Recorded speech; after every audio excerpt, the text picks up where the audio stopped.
নমস্কাৰ ৰাইজ, আজি আকৌ মই কেমেৰাৰ সন্মুখলৈ আহিছোঁ। বৰ্তমান আছোঁ মই কলকাতা এয়াৰপৰ্টত। প্ৰায় 4টামান বজাত মই কলকাতা এয়াৰপৰ্ট পালোহি। এতিয়া প্ৰায় সময় 6টা বাজিছে। লাষ্ট 2 ঘণ্টা মই কলকাতা এয়াৰপৰ্টতে আছোঁ। আৰু 7 ঘণ্টামান মই কলকাতা এয়াৰপৰ্টতে থাকিব লাগিব, কিয়নো মই আজি গৈ আছোঁ to one of my dream destination ইণ্ডোনেছিয়ালৈ। একচুৱেলি মই যোৱা বছৰে যোৱা কথা আছিলে মোৰ চ'ল' ট্ৰিপত ইণ্ডোনেছিয়া, কিন্তু লাষ্ট ইয়েৰ ক'ভিডৰ কাৰণে যোৱা বছৰো ইণ্ডোনেছিয়াৰ বহুতকেইটা ঠাই খুলি দিয়া নাছিলে টুৰিষ্টৰ কাৰণে, যাৰ কাৰণে যোৱা বছৰ মই ইণ্ডোনেছিয়া যোৱাটো কেঞ্চেল কৰি শেষত মই ছিংগাপুৰ মালয়েছিয়া গৈছিলোঁ। আৰু এই বছৰো মই একচুৱেলি যাব লগা আছিলে ইউৰোপ, কাৰণ মই মোৰ লাষ্ট এটা ভিডিঅ'ত মই দেখুৱাইছিলোঁ মই ভিজাৰ কাৰণে কলকাতা আহিছিলোঁ। কিন্তু মোৰ দুৰ্ভাগ্য যে ছুইজাৰলেণ্ড এম্বেচিয়ে মোৰ ভিজা ৰিজেক্ট কৰি দিলে, যাৰ কাৰণে মই ইউৰোপ যোৱাটো মোৰ কেঞ্চেল হ'ল। সেইটো কাৰণে এটাই হয়তো মই চ'ল' ট্ৰিপ কৰিছোঁ, আৰু 2 নম্বৰ কথা কোনো মোৰ পেকেজত মোৰ ইউৰোপ টুৰটো প্লেন কৰা নাছিলোঁ, যাৰ কাৰণে তেওঁলোকে ভাবিলে যে মই ছুইজাৰলেণ্ডতে থাকি দিম বুলি। তেওঁলোকে ডিটেইলছ লিখি দিছে, সেইটোৱে কাৰণ বুলি। যি কি নহওক, ফাইনেলি মই মোৰ ইউৰোপৰ টুৰটো প্লেনটো চেঞ্জ কৰি শেষত মই ইণ্ডোনেছিয়া গৈ আছোঁ। 7 দিন থাকিম ইণ্ডোনেছিয়াত। কাইলৈৰ পৰা মই আনাদাৰ 7 ডেইজ মই ইণ্ডোনেছিয়াতে থাকিম। ইণ্ডোনেছিয়া বালি গৈ আছোঁ। তাৰপিছত মই আন এখন কাণ্ট্ৰি যাম, তাতো মই 5 দিন থাকিম। সেইখন কাণ্ট্ৰি এতিয়াই মই নকওঁ, ছাছপেন্স হিচাপে থাকক। মই প্ৰতিটো দিন মই এটা ভিডিঅ' নিচিনাকৈ প্ৰায় দেখুৱাই যাবলৈ চেষ্টা কৰিম। ভিডিঅ'খিনি মই অসমীয়াতে ক'ম, যাতে অসমৰ পৰা কোনোবা মানুহে বিচাৰিলে ইণ্ডোনেছিয়া বা ইখন ঠাই তেনেকৈ ধৰণে প্লেনিং কৰিব পাৰে। এতিয়া শেষত যোৰহাটৰ পৰা কি ধৰণে মই কলকাতা পালোঁ জাষ্ট এটা ঝলক হিচাপে দেখুৱাই দিছোঁ, চাওক। দুপৰীয়া 12:15 মানত আজি ঘৰত মা দীপশিখা জোঁ সকলোকে বিদায় দি কেব এখনকে ভাড়া লৈ যোৰহাট এয়াৰপৰ্টলৈ বুলি ওলাই আহিলোঁ। প্ৰথমে মায়ে কোৱাৰ ধৰণে মই মাছৰতৰ নামঘৰত সেৱা কৰি ল'লোঁ। তাৰপিছত শিৱ মন্দিৰতো সেৱা এটা কৰি অৱশেষত লৰালৰিকৈ আহি পেলাই যোৰহাট এয়াৰপৰ্ট পালোঁ।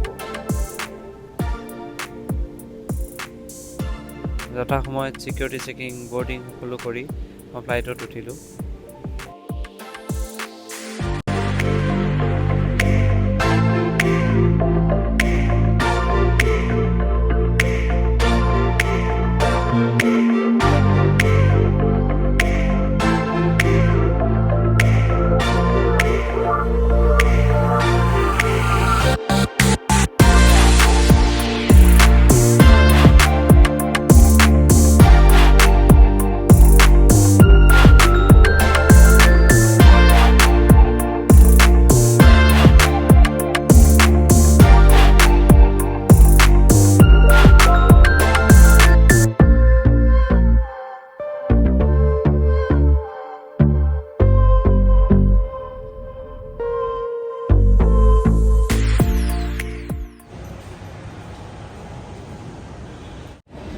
এতিয়া প্ৰায় 3 ঘণ্টামান ৰোৱাৰ পিছত এতিয়া প্ৰায় 8:10 হৈছে, আৰু এতিয়া মাত্ৰ 4 ঘণ্টা সময় আছে মোৰ যাবলৈ।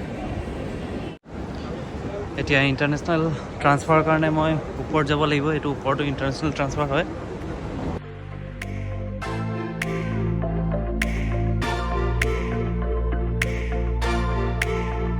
এতিয়া ফাইনেলি ইণ্টাৰনেশ্যনেল এয়াৰপৰ্ট পাইছোঁহি। ফাৰ্ষ্ট মই ছিকিউৰিটি চেকিং কৰি পেলাই মই ইমিগ্ৰেশ্যনত গুচি যাওঁগৈ। এয়াৰ এছিয়া কাউণ্টাৰ ক'তো লিখা নাই। মোৰ ফ্লাইট এয়াৰ এছিয়া, কিন্তু ইয়াতে ক'তোৱে লিখা নাই এয়াৰ এছিয়া কাউণ্টাৰ। অৱশেষত সুধি পেলাই গম পালোঁ ইয়াতে আছে এই কাউণ্টাৰটো।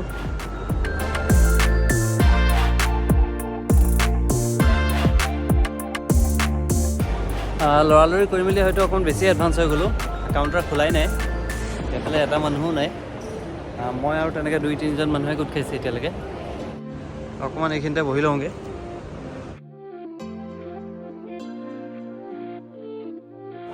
চ' ইয়াতে মই ছিকিউৰিটি চেকিং কৰি ল'লোঁ। এতিয়া বেলেগ বিশেষ কাম নাই, খালি মই ইয়াতে এটা ইউনিভাৰ্চেল এডপ্টাৰ কিনিব লাগিব। এতিয়া টাইম হৈছে 10টা বাজিছে, মানে 12:45, মানে এতিয়াও মোৰ ওচৰত 2 ঘণ্টা 40 মিনিট সময় আছে। প্ৰথম কিবা এটা খাই ল'ব লাগে। এতিয়া কি খাবলৈ পাওঁ, ভাতজাতীয় কিবাটো পাম নাপাম সেইটোতো ডাউট আছে, তথাপিও চাই লওঁ। এইখনৰ পৰাই যোৱাবাৰ আমি এই জানুৱাৰী মাহত থাইলেণ্ড যাওঁতে আমাৰ জুমৰ কাৰণে ট্ৰলি এটাই কিনিছিলোঁ ইয়াতে।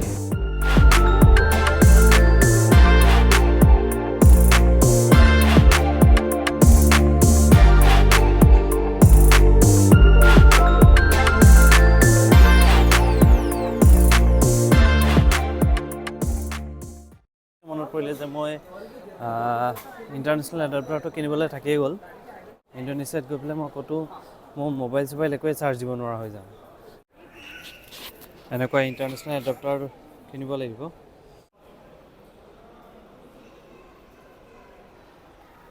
এটা কিনি ল'লোঁ এডাপ্টাৰ, 2199 ল'লে।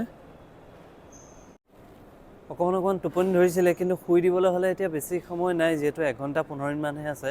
সেইকণ সময় মই সাৰ পাই টোপনি শুই যাবলৈ হ'লে এবাৰ মোৰ ফ্লাইট মিছ হোৱা ৰেকৰ্ড আছে। টোপনি ধৰিছে যদিও যেনে তেনে সাৰ পাই আছোঁ। অলপমান কাৰেঞ্চি এক্সচেঞ্জ কৰিবলৈ আছিলে, মই ডলাৰ চেঞ্জ কৰিলোঁ, কিন্তু অলপ ইণ্ডোনেছিয়ান ৰুপিয়াও মই লৈ ল'ব লাগিছিলে, কিন্তু ইয়াতে কাৰেঞ্চি এক্সচেঞ্জৰ কোনো অফিচ দেখা নাই। ফ্লাইটখন কুৱালালামপুৰ যাব, কুৱালালামপুৰলৈ যাব ফ্লাইটখন 20 মিনিট দিলে আছে। 12:45 যাব লগা আছিলে, এতিয়া 1:00 পাছত যাব। 12:45 যাব বুলি নুশুলোঁ, এতিয়া আৰু 20 মিনিট দিলে হ'ল। 20 মিনিট আছে, কিন্তু আমাৰ বৰ্ডিং ষ্টাৰ্ট হোৱাই নাই। বেছি দেৰি নহ'লেই হ'ল আৰু, নহ'লে মোক কুৱালালামপুৰৰ পৰা আকৌ নেক্সট ফ্লাইট যিখন মই ইণ্ডোনেছিয়া যাবলগীয়া, সেইখন ফ্লাইট মিছ হৈ যাবগৈ। 12:45 ফ্লাইটে টেক অফ কৰিব লগা আছিলে, এতিয়ালৈকে বৰ্ডিঙে ষ্টাৰ্ট হোৱা নাই। কিন্তু মানুহে 1 ঘণ্টা ধৰি মানে লাইন পাতি ৰৈয়ে আছে, থিয় হৈ। ফাইনেলি বৰ্ডিং ষ্টাৰ্ট হ'ল। মানুহবিলাকে ৱেইট থকাখিনি থাকি গ'ল। মই জ'ন 1ত আছিলোঁ কাৰণে 1 নম্বৰতে আহি গ'লোঁ।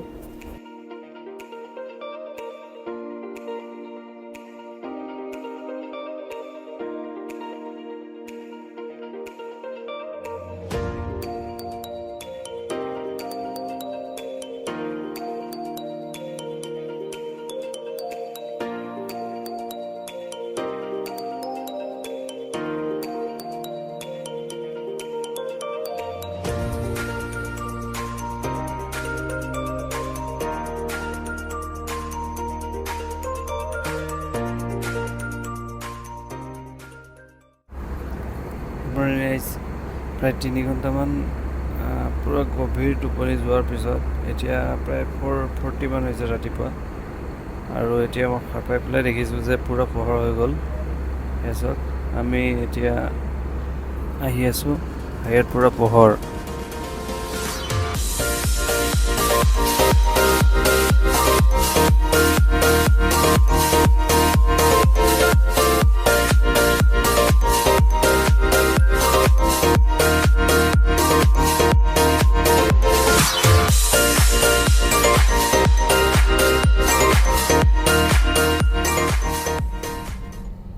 কুৱালালামপুৰত লেণ্ড কৰিলোহি। এতিয়া ইণ্ডিয়ান টাইম মতে টাইম হৈছে 5:30, কিন্তু কুৱালালামপুৰ টাইম মতে 7:58, মানে 8টা বাজিলে।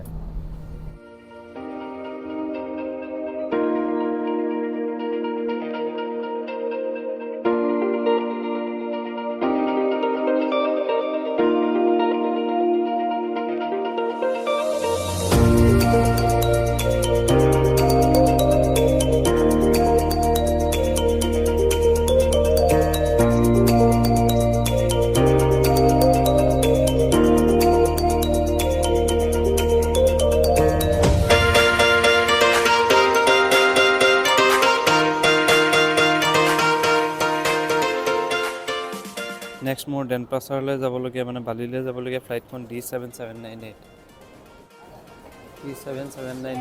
ডেনপাচাৰ Q8, গেট নম্বৰ Q8।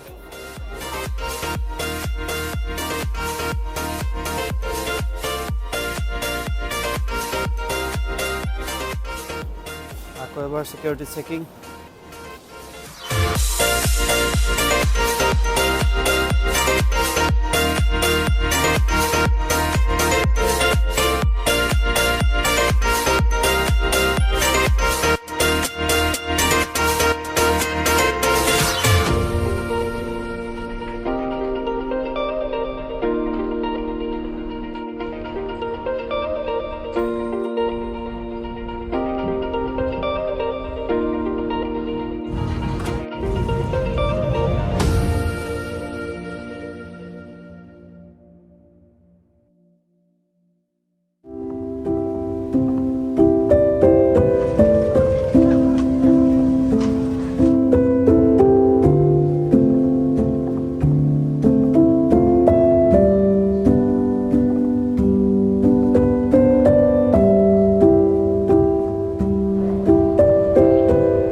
বালি পাই গ'লোহি ডেনপাছা এয়াৰপৰ্ট। এতিয়া প্ৰথম মোৰ কাম থাকিব আপোনাৰ ভিজাটো উলিয়াব লাগিব। ভিজাও নাৰাইভেল আছিলে, ইয়াতে ভিজাটো উলিয়াব এপ্লাই কৰিব লাগিব। মানুহ লাইনত আছে। ফাইনেলি মই মোৰ ভিজা পাই গ'লোঁ। ইণ্ডিয়ানৰ কাৰণে ইয়াতে ভিজা অন এৰাইভেলত চাৰ্জ হয় 2400 টকা, 2400। আৰু কিন্তু মোৰ হাতত আছিলে US ডলাৰ। চ' US ডলাৰ তেওঁলোকে $34 দিব লাগিব বুলি ক'লে। আৰু মই $100 দিলোঁ। $100 দিওঁতে তেওঁলোকে মোক ঘূৰাই দিব লাগে $6 US ডলাৰ। কিন্তু তেওঁলোকে $50 দিলে। বাকীখিনি তেওঁলোকে ইণ্ডোনেছিয়ান কাৰেঞ্চি ৰুপিয়া দিলে। আৰু কিয়নো মোৰ ওচৰত ইণ্ডোনেছিয়ান কাৰেঞ্চি একেবাৰে নাছিলে, চ' ভালেই হ'ল। 16 US ডলাৰৰ সলনি মই পালোঁ 2,35,000 ইণ্ডোনেছিয়ান ৰুপিয়া। এইটো ডেনপাছাৰ এয়াৰপৰ্ট হয়, ইণ্ডোনেছিয়া এয়াৰপৰ্ট। বিৰাটেই ধুনীয়া, বিৰাট ধুনীয়া এয়াৰপৰ্ট। চাওক,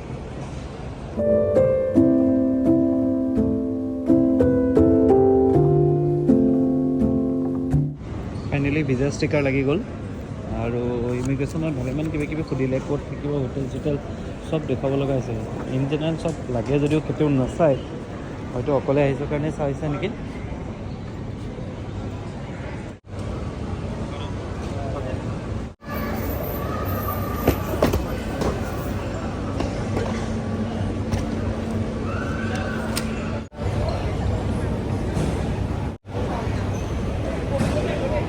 ইয়াতে কাষ্টম ডিক্লেৰেশ্যন ফৰ্ম এখন ফিল আপ কৰিব লাগিব। QR কোডটো স্কেন কৰি পেলাই এতিয়া মই এপটো খুলি ল'ব লাগিব। তেওঁলোকে চব সুবিধা দি দিছে। ইয়াতে নেটৰ ব্যৱস্থাও কৰি দিছে, তেওঁলোকৰ পাৰ্চনেল নেট এটা দি দিছে।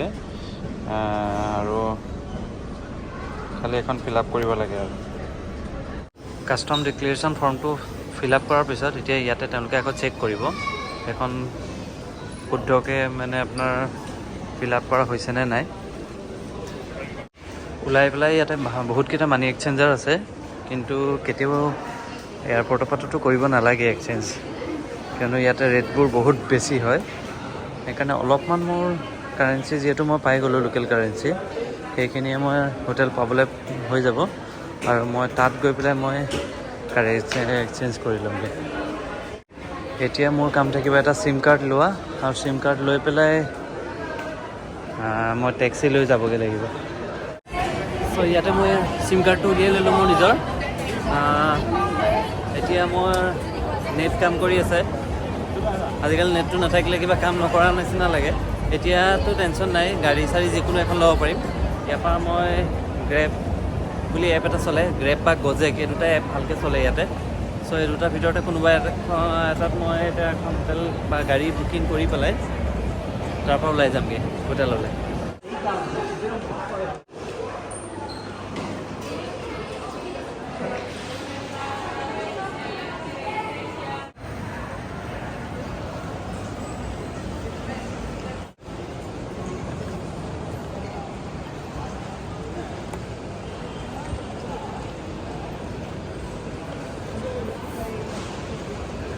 গ্ৰেব বুক কৰাৰ কাৰণে তেওঁলোকে তেওঁলোকৰ লাউঞ্জত এতিয়া বহিবলৈ ছাৰ্ভিচ দিছে।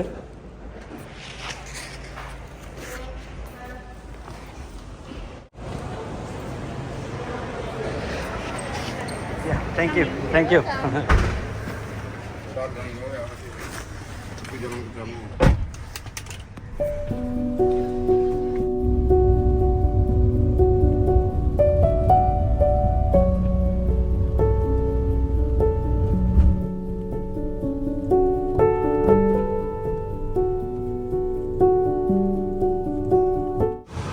চ' এইখনে মোৰ হোটেল, পাইছোঁ এই হোটেলখন।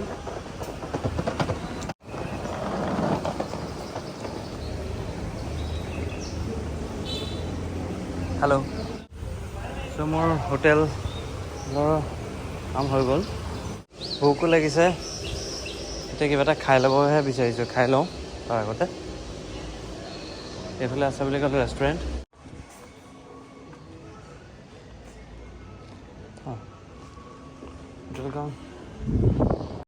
চ' ইণ্ডোনেছিয়াত খোৱা মোৰ প্ৰথম খানা। এইটো কোনো বেলেগ বস্তু নহয় দেই, এইটো নেমু চাহ, গৰম নেমু চাহ।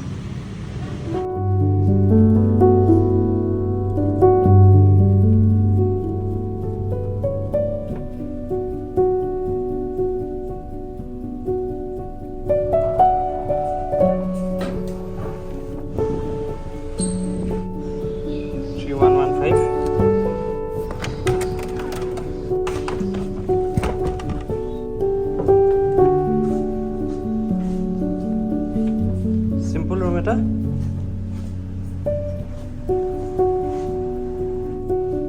ৰুমটোত এটা বস্তু ভাল লাগিছে, এইখিনিৰ পৰা হোটেলখনৰ গোটেই ভিউটো পোৱা যায়। আগলৈকে সেইফাললৈকে আছে, সেইফালে বেছি মানুহ থাকিলে আহিলে তাত ল'ব পাৰে। এইখিনিতো বহি লৈ পেলাই পুল ভিউটো ল'ব পাৰি গুগল পে।